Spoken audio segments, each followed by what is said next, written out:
Today we will talk about the next topic of equilibrium, which is called buffer solution. Buffer solution.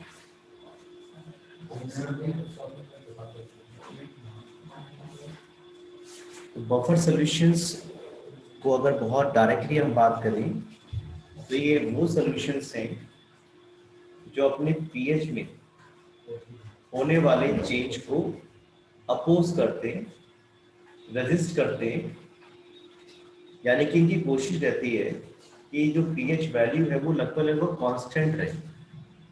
इसका बहुत बढ़िया example हमारे पास blood है। जो human blood है वो एक बफर सॉल्यूशन है जो पीएच चेंज को अलाउ नहीं करता। हाँ, जो भी पीएच होगा ब्लड का उसको कांस्टेंट ही रखता है ब्लड, और इसीलिए ब्लड जो है it is a good example of buffer solution. Buffer solutions resist in change of their pH value. Resist in change of their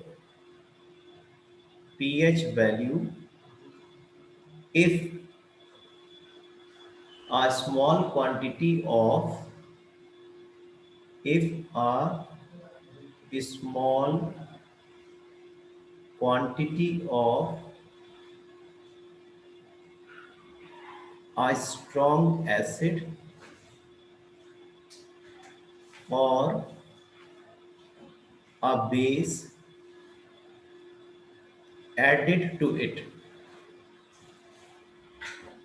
तो बफर सॉल्यूशंस वो सॉल्यूशंस हैं जो अपने पीएच में चेंज को अलाउ नहीं करते अगर हम उसमें small quantity of strong acid या बेस ऐड करें।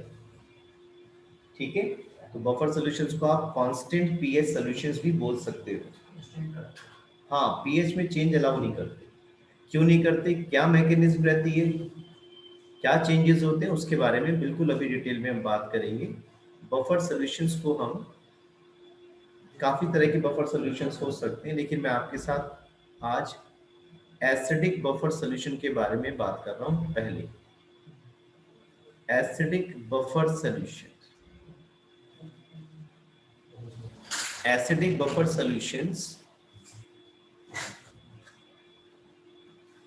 एक मिक्सचर है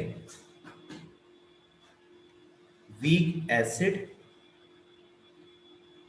मैंने एक एग्जांपल ले लिया एसिटिक एसिड, और सेम वीक एसिड का स्ट्रॉन्ग बेस सॉल्ट CH3COOH क्या है, वीक एसिड है, एसिटिक एसिड, और CH3COONA क्या है, strong base salt of same weak acid. यानी कि अगर आपको एसिडिक बफर सॉल्यूशन बनाना है तो एक वीक एसिड आप ले लो और उसके साथ उसी वीक एसिड का स्ट्रॉन्ग बेस सॉल्ट। तो ये जो कॉम्बिनेशन है it will act as acidic buffer solution, और ये अपने पीएच में होने वाले चेंज को रेजिस्ट करेगा, अपोज करेगा।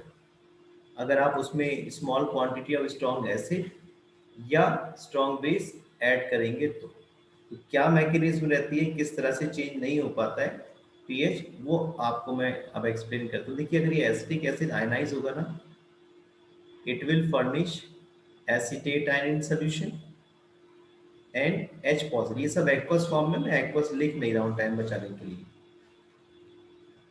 Then when this sodium acetate will ionize, it will furnish acetate ion and Na positive ion in solution.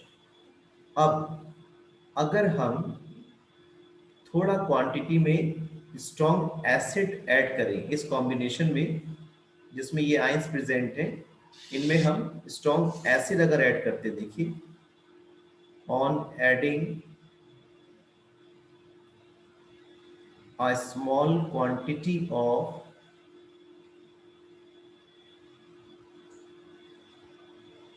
a strong acid, आपको कोई स्ट्रॉन्ग एसिड याद आ रहा हो बताएं। ठीक है, मैं HCl का केस ही ले लेता हूं। तो देखिए जब आप HCl इसमें ऐड करेंगे तो HCl कौन कौन से आयन सोल्यूशन में फर्निश करेगा, H पॉजिटिव एक्वस आयन और Cl नेगेटिव एक्वस आयन। देखिए किस तरह से रिएक्शन होगी। ये जो H पॉजिटिव आयन है, ये जो H पॉजिटिव आयन है, ये इस बफर सॉल्यूशन में जो एसीटेट आयन है CH3COOH, सॉरी CH3COO नेगेटिव, ये प्रेजेंट है ना, इनसे कंबाइन करके CH3COOH फॉर्म करेगा, जो सॉल्यूशन में पहले से ही प्रेजेंट है, देखिए विच इज ऑलरेडी प्रेजेंट। और जो सॉल्यूशन में पहले से ही प्रेजेंट है उसकी वजह से पीएच क्यों चेंज होगा, एसिटिक एसिड तो पहले से प्रेजेंट है तो उसकी वजह से पीएच क्यों चेंज होगा। इसी तरह से जो Cl नेगेटिव आयंस हैं जो HCl ऐड करने की वजह से सॉल्यूशन में आ गए, ये जो Cl नेगेटिव आयंस हैं जो HCl ऐड करने पर सॉल्यूशन में आ गए हैं, ये सॉल्यूशन में जो Na पॉजिटिव आयंस हैं, ये इनसे कंबाइन करके NaCl फॉर्म करेगा which is a neutral salt. और अगर सॉल्ट न्यूट्रल है तो वो पीएच में चेंज क्यों करेगा। तो इस कॉम्बिनेशन में जो कि एक वीक एसिड और स्ट्रॉन्ग बेस सॉल्ट है सेम वीक एसिड का, इसमें अगर आपने थोड़ा सा small quantity of strong acid like HCl add किया तो एक तो कंपाउंड वही बनना है जो सॉल्यूशन में पहले से ही प्रेजेंट है, तो वो पीएच में चेंज क्यों करेगा पहले से ही। और दूसरा क्या बना, न्यूट्रल, ये भी पीएच में कोई चेंज नहीं लाएगा क्योंकि न्यूट्रल फॉर्म हो रहा है। इसी तरह से अगर आप इस सॉल्यूशन में कोई स्ट्रॉन्ग बेस ऐड करें, on adding a small quantity of on adding a small quantity of a strong base, अगर आपने थोड़ा सा कोई स्ट्रॉन्ग बेस ऐड किया, कोई याद आ रहा है, मैं सोडियम हाइड्रोक्साइड का एग्जांपल ले लेता हूँ। देखिए जब ये सोडियम हाइड्रोक्साइड आपने ऐड किया इस बफर सॉल्यूशन में, इसमें तो ये कौन कौन से आयन से यहाँ फर्निश करेगा, Na positive and OH negative ions. अब ये Na पॉजिटिव जो है जो बफर सॉल्यूशन में पहले से ही CH3COO नेगेटिव आयन प्रेजेंट हैं, उनसे कंबाइन करके CH3COO Na बनाएगा which is what already present, वो पहले से ही सोल्यूशन में है भाई। तो जब पहले से ही सोल्यूशन में है तो पीएच को क्या चेंज करेगा। बात रही OH नेगेटिव की, ये जो OH नेगेटिव आयंस है जो NOH की वजह से सोल्यूशन में आ रहे हैं, ये यहाँ पर जो H पॉजिटिव आयन है, यहाँ पर जो H पॉजिटिव आयन अवेलेबल है उनसे कंबाइन करके न्यूट्रल वाटर फॉर्म करेगा, तो यहाँ पर पीएच चेंज क्यों होगा। तो इस तरह से जो एसिडिक बफर सॉल्यूशंस हैं उसमें अगर आप small quantity of strong acid या स्ट्रॉन्ग बेस ऐड करते हैं तो वो अपने पीएच में चेंज होना अलाउ इस तरह से नहीं करेंगे। कुछ कंपाउंड तो वही बन रहे हैं जो पहले से प्रेजेंट हैं, या कुछ नया बन भी रहा है तो वो न्यूट्रल आपके कंपाउंड्स बनेंगे। इस वजह से जो बफर सॉल्यूशन है या एसिडिक बफर सॉल्यूशन है उसका पीएच चेंज नहीं होगा। यहाँ ध्यान रखने वाली बात बस एक है, स्मॉल क्वांटिटी। ऐसा नहीं हो कि आपका जो बफर सॉल्यूशन है वो तो 50 ml हो और आपने उसमें ड्रम लौट दिया स्ट्रॉन्ग एसिड का, तो बेचारा कहाँ से लाएगा अपने आइंस। तो ये ज़रूरी बात है, ये स्मॉल क्वांटिटी जब आप ऐड करेंगे तभी पॉसिबल है। ठीक, now I take example of basic buffer solution. Basic buffer solution, buffer solution कई तरह के हो सकते हैं। मैंने अभी आपके साथ एसिडिक बफर सॉल्यूशन डिस्कस किया और अब मैं आपके साथ बेसिक बफर सॉल्यूशन को डिस्कस कर रहा हूँ। आपको मैंने अभी बताया एसिडिक बफर सॉल्यूशन बनाने के लिए आप वीक एसिड ले लेते हैं, तो यहाँ पर क्या लेंगे बेसिक बफर सॉल्यूशन बनाने के लिए? वेरी गुड, वीक बेस ले लोगे आप NH4OH, और उसी वीक बेस का स्ट्रॉन्ग एसिड सॉल्ट, यानी कि जब आप NH4OH की रिएक्शन स्ट्रॉन्ग एसिड HCl से कराएंगे तब NH4Cl आपको बनेगा। It is a strong acid salt of the same weak base। ठीक है, जो वीक बेस आपके पास NH4OH है उसी का स्ट्रॉन्ग एसिड सॉल्ट आपको लेना है। तो ये जो मिक्सचर है, जो कॉम्बिनेशन है, it will act as basic buffer solution. और ये कौन कौन से आयन सॉल्यूशंस में देगा? तो जैसा मैं आपको बता रहा था कि जो बेसिक बफर सॉल्यूशंस हैं उसमें एक तो हमने वीक बेस ले लिया जैसे NH4OH, और उसी वीक बेस का एक स्ट्रॉन्ग एसिड सॉल्ट हमने ले लिया NH4Cl, और ये जो कॉम्बिनेशन है ये आपका बेसिक बफर सॉल्यूशन की तरह ट्रीट करेगा। और इस बेसिक बफर सॉल्यूशन में ये आयन जो है वो सॉल्यूशन में अवेलेबल होंगे, मिक्सचर में अवेलेबल होंगे। अब देखिए कैसे कोई भी स्ट्रॉन्ग एसिड या स्ट्रॉन्ग बेस ऐड करने पर पीएच में चेंज नहीं होगा, वो हम समझते हैं। तो यहाँ हम लिख देंगे ऑन एडिंग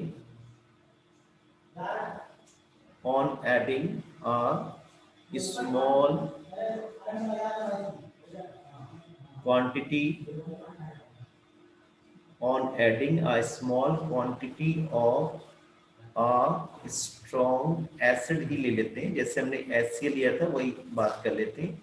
तो अगर हम इसमें HCl ऐड करेंगे, देखिए कौन कौन से आयंस मिल रहे हैं हमें, H पॉजिटिव, एक्वस और Cl नेगेटिव आयंस। ये जो H पॉजिटिव आयंस यहाँ मिल रहे हैं ये सॉल्यूशन में जो OH नेगेटिव आयंस है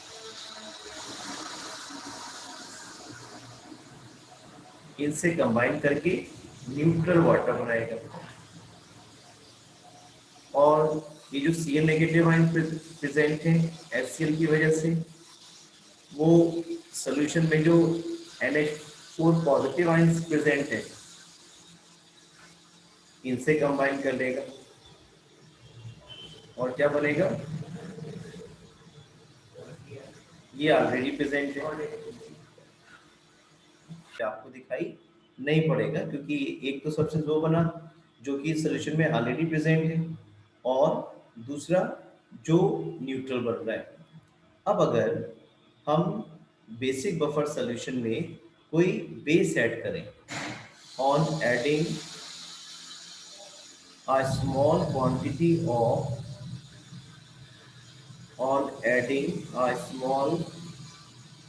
quantity of a strong base, जैसे आपने ऐड कर दिया सोडियम हाइड्रोक्साइड, तो ये आयनाइज होने पर Na पॉजिटिव और OH नेगेटिव आयंस देंगे। जैसा कि आपको मालूम है कि अगर Na पॉजिटिव जो सोल्यूशन में आए हैं वो जो बेसिक बफर सोल्यूशन में NH4Cl की वजह से Cl नेगेटिव आयन थे उनसे कंबाइन करके न्यूट्रल कंपाउंड बना रहे हैं, और जो OH नेगेटिव आए हैं एल्कली ऐड करने पर स्ट्रॉन्ग, वो सोल्यूशन में जो NH4 पॉजिटिव आयंस हैं उनसे कंबाइन होकर NH4OH वीक बेस बनाएंगे जो सोल्यूशन में पहले से ही प्रेजेंट है, राइट। तो अगर कोई सोल्यूशन में पहले से ही प्रेजेंट है और दूसरा जो कंपाउंड बन रहा है वो न्यूट्रल बन रहा है तो पीएच में चेंज क्यों होगा। तो इस तरह से आपने देखा एसिडिक बफर सॉल्यूशंस और बेसिक बफर सॉल्यूशंस जो हैं वो अपने पीएच में चेंज होना अलाउ नहीं करते। या तो कंपाउंड न्यूट्रल बन जाएगा या फिर कोई कंपाउंड ऐसा बनेगा जो सॉल्यूशन में पहले से ही प्रेजेंट होगा। बस बफर सॉल्यूशंस और भी टाइप्स के हो सकते हैं, लेकिन मैं आपके साथ जो आपका सिलेबस का पार्ट है मैं दो ही आपके साथ डिस्कस कर रहा हूँ यहाँ पर।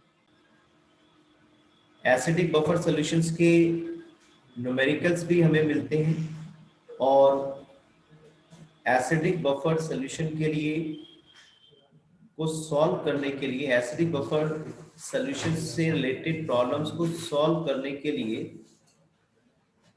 हेंडरसन ने इक्वेशन दी जो कि हम पीएच को डिटरमाइन करने में यूज करते हैं, और ये इक्वेशन कहलाती है आपकी Henderson equation, according to which pH is equal to pKa plus log of ratio of molar concentration of salt upon molar concentration of acid। जैसा मैं आपको पहले भी बता चुका हूँ, जनरली जो हाइड्रोलिसिस की बात करें या बफर सॉल्यूशंस की बात करें वहां पर जो रोल रहता है वो वीक का रहता है। तो हमने जो एसिडिक बफर सॉल्यूशन बनाया था तो एसिड वीक लिया था, इसलिए इस फॉर्मूले में क्या आएगा, मोलर कंसंट्रेशन ऑफ एसिड आएगा, वीक एसिड का आएगा। This is pH, this is pKa which is ionization constant of the same acid, और ये सॉल्ट की कंसंट्रेशन। तो अगर हमें pKa सॉल्ट एसिड की मोलर कंसंट्रेशंस गिवन होंगी तो हम डायरेक्टली pH निकाल सकते हैं एसिडिक बफर सॉल्यूशंस के केस में। अगर हमें बेसिक बफर सॉल्यूशन दिया हो तो बेसिक बफर सॉल्यूशन के केस में pH कैसे निकालेंगे, उस इक्वेशन को भी हेंडरसन ने बताया और उसको हेंडरसन इक्वेशन ही हम बोलते हैं। तो बेसिक बफर सॉल्यूशन के केस में जो pH कैलकुलेट करने का फॉर्मूला रहता है हमारे पास, दैट इज pH 14 माइनस pKb, 14 माइनस pKb माइनस log molar concentration of salt upon molar concentration of base। इनके डेरिवेशंस हमारे सिलेबस के पार्ट नहीं है तो उसको मैं नहीं बता रहा हूँ आपको, लेकिन ये जो हेंडरसन इक्वेशन है इस पर बेस्ड न्यूमेरिकल्स आपको मिल जाते हैं और डायरेक्टली पीएच आप निकाल सकते हो। पीकेबी की वैल्यू अगर पता हो, सॉल्ट हो, बेस हो, कंसंट्रेशन हो इनकी, तो आप निकाल सकते हो।